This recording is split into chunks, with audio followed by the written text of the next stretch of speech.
Evaluating ration physical form is important when building and balancing rations. To determine particle size, first we have to take a good sample. We will take several samples along a feed bunk, which we can then mix together to get a composite or uniform sample to reflect what's in front of the dairy cows. You'll notice as we take the feed sample, we're scooping from the bottom to make sure we maintain the amount of fines. We then mix our sample together and we are now ready to evaluate particle size of our feed.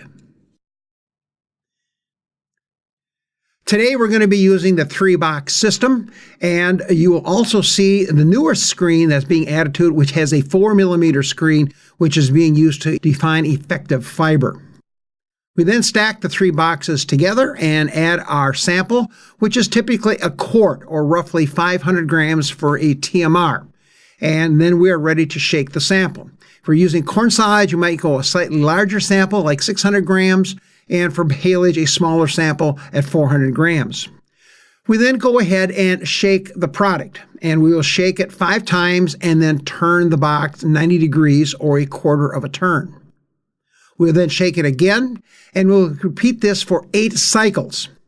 However, once I see the top box is well shaken, I will then take it off so I can observe the second box.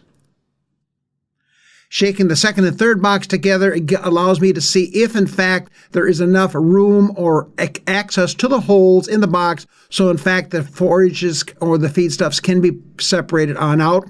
Then I take the second one off, and, of course, we have the third box.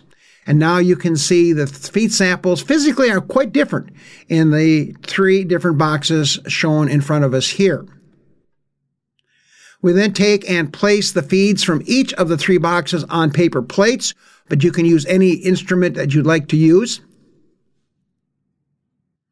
Next, I'm going to weigh this on my postage scale. I will now tare it, which means I'm going to put a paper plate on there, push the button, and that will zero out the weight of the paper plate, which varies from 6 to 9 grams to get it done.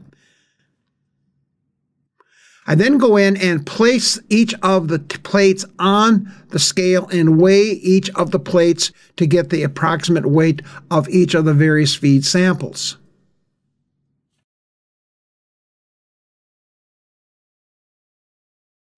Finally, we look at overall shakeout of our TMR. The top box is 11%, the middle box 44%, the bottom box 45%, which means it's a very good TMR with an optimal blend of long and short feed particles.